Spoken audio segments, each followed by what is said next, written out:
और चलिए इस वक्त की अहम खबर आपको बता देते हैं। भारतीय रिजर्व बैंक यानी आरबीआई ने आज लाखों कर्ज धारकों को एक गुड न्यूज दे दी है। आरबीआई गवर्नर संजय मल्होत्रा ने रेपो रेट में 50 बेसिस पॉइंट्स यानी 0.50% की कटौती का ऐलान किया है।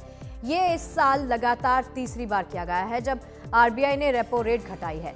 कटौती के बाद अब रेपो रेट 5.50% पर आ गया है। अगर आपने होम लोन, कार लोन या फिर पर्सनल लोन ले रखा है तो ये फैसला आपके लिए काफी खास है।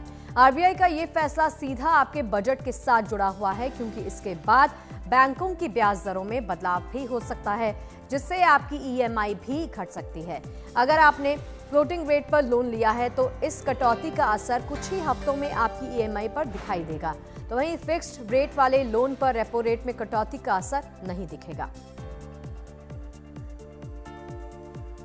और चलिए इस पर बातचीत करने के लिए हमारी सहयोगी ऐश्वर्या पालीवाल हमारे साथ जुड़ गई हैं फोन लाइन पर। ऐश्वर्या, इस न्यूज को तमाम कर्ज धारकों के लिए एक गुड न्यूज की तरह देखा जाए, क्योंकि ईएमआई का बोझ काफी हद तक कम हो जाएगा इसके बाद। देखिए, बस काफी हद तक कम हो जाएगा और हमने देखा है कि अमूमन बैंक ऐसा करते भी है, लेकिन इसके अंदर दो चीजें होती है। पहले तो ये कि जो सरकारी बैंक है हमारे ज्यादातर वो रेट घटा जल्दी से देते हैं, यानी कि अगले 2 से 3 दिनों में आपको नजर आएगा कि जो आप लोग ईएमआई वगैरह दे रहे थे वो घट जाएगी। लेकिन जो प्राइवेट बैंक होते हैं वो थोड़ा सा इंतजार करते हैं, बहुत जल्दी से जो है रेटों में गिरावट आपको नजर नहीं आएगी। लेकिन उम्मीद यही की जा रही है और कहीं ना कहीं जब आरबीआई ये कदम लेता है तो आरबीआई ये उम्मीद करता है कि उसको जल्द से जल्द पास ऑन किया जा सके कस्टमर्स के लिए।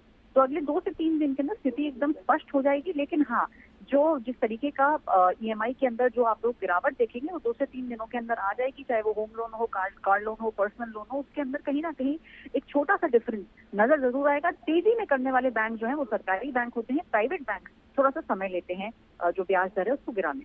ठीक है ऐश्वर्या, एक और चीज ये हमने देखा है कि आरबीआई की तरफ से लगातार साल में तीसरी बार ये फैसला लिया गया है रेपो रेट में कटौती करने का। इसका रीजन क्या देखती हैं आप? देखिए, इसका रीजन सबसे बड़ा ये है कि सरकार कहीं ना कहीं जानती है कि अगर अर्थव्यवस्था की बात करें तो लोगों के हाथ में पैसा ज्यादा होना चाहिए, उसकी बहुत ज्यादा जरूरत है। क्योंकि अगर लोगों के हाथ में पैसा ज्यादा होगा तो वो चक्का जो है हमारी इकोनॉमी का वो बहुत तेजी से घूमेगा। यही कारण है कि आरबीआई भी कोशिश कर रहा है कि इन्फ्लेशन को रेन इन किया जा सके। आपने देखा होगा कि इन्फ्लेशन पिछले कुछ महीनों में थोड़ा सा बढ़ा है, उसको रेन इन करने के लिए देख रहे हैं कि किस तरीके से आरबीआई जो है करेक्टिव मेजर्स ले रहा है। बिल्कुल ऐश्वर्या, एक और चीज, जैसे कि आरबीआई गवर्नर ने संजय मल्होत्रा ने कहा कि इकोनॉमिक बूस्टर डोज के तौर पर हम देख रहे हैं रेपो रेट को घटाना, तो आप भी इसको ऐसे ही देख रही हैं इस फैसले को? इकोनॉमी को बूस्ट मिलेगा?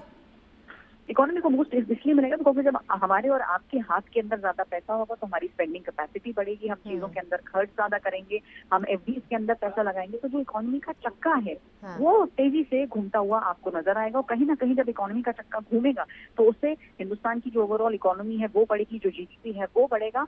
और जो थोड़ा सा इन्फ्लेशन पिछले कुछ महीनों में बढ़ता हुआ सा नजर आया है उसके ऊपर भी कहीं ना कहीं ये जो मेजर लिया गया है इसका इम्पैक्ट दिखेगा।